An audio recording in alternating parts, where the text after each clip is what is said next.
తాజాగా చంద్రబాబు నాయుడు గారి సర్కార్ ఒక ఇంట్రెస్టింగ్ నిర్ణయం. ఒకే జీవోలో ఇద్దరు సీఎస్ల నియామకాలు చేపట్టింది. ప్రస్తుతం సీఎస్గానే ఉన్నటువంటి విజయానంద్ గారి పదవీ కాలాన్ని మరో 3 నెలలు పొడిగించుకుంటూ డిఓపిటి అనుమతి ఇచ్చింది. సో డిసెంబర్ 1 నుంచి ఫిబ్రవరి 28 వరకు తాను సీఎస్గా కొనసాగబోతూ ఉన్నారు. అయితే ఆ పదవీ కాలం ముగిసే ఒక వారం రోజుల ముందు, 2 రోజుల ముందు, ఒక రోజు ముందు జనరల్గా కొత్త సీఎస్ను నియమిస్తారు ఇప్పటి వరకు. కానీ చంద్రబాబు నాయుడు గారి సర్కార్ ఆ విజయానంద్ గారిని మరో 3 నెలలను పొడిగించుకుంటూ ఉత్తర్వులు ఇస్తూనే ఆ తర్వాత కొత్త సీఎస్గా సీనియర్ ఐఏఎస్ అధికారి సాయి ప్రసాద్ గారిని నియమించుకుంటూ కూడా జీవో ఇచ్చారు. ఇలా ఒక రకంగా ఇద్దరు జీవోలు డ్యూయల్ సిఎస్ల నియామకం. యాక్చువల్గా ఈ నిర్ణయం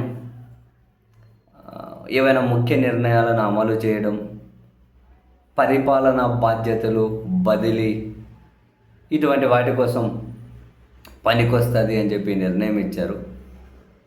ఇక్కడ ఇంట్రెస్టింగ్ ఏంటి అంటే సాయి ప్రసాద్ గారి పదవీ కాలం కూడా మే వరకే ఉంది. 2026 మార్చి 1 నుంచి తాను సీఎస్గా ఉంటారు. మార్చి, ఏప్రిల్, మే. సో 3 నెలల కాలం ఉన్నా కూడా సీనియర్ ఐఏఎస్ని అయితే నియమించారు. బట్ ఆ 3 నెలలు అయిపోకపోవచ్చు. ఆ తర్వాత చంద్రబాబు నాయుడు గారికి అవసరమైతే తర్వాత 3 నెలలు, మళ్ళీ అవసరమైతే తర్వాత 3 నెలల వరకు అయినా పొడిగించుకోవచ్చు. అట్లీస్ట్ తర్వాత ఒక 3 నెలల వరకు అయితే పొడిగింపు తీసుకొని వస్తారు మినిమం. సో ఏప్రిల్ 1 నుంచి మొదలెడితే ఏప్రిల్, మే, జూన్, తర్వాత జూలై, ఆగస్ట్, సెప్టెంబర్ వరకు అట్లా తీసుకొని రావచ్చు. బట్ చూడాలి, సాయి ప్రసాద్ గారు 6 నెలలు అయిపోతారు, మళ్ళీ ఇంకో 3 నెలలు ఎక్స్టెన్షన్ చేసుకుంటారో తెలియదు. కానీ ఇంట్రెస్టింగ్, డ్యూయల్ సిఎస్లు నియమించుకుంటూ ఒకే జీవోలో ఇద్దరు సిఎస్లు.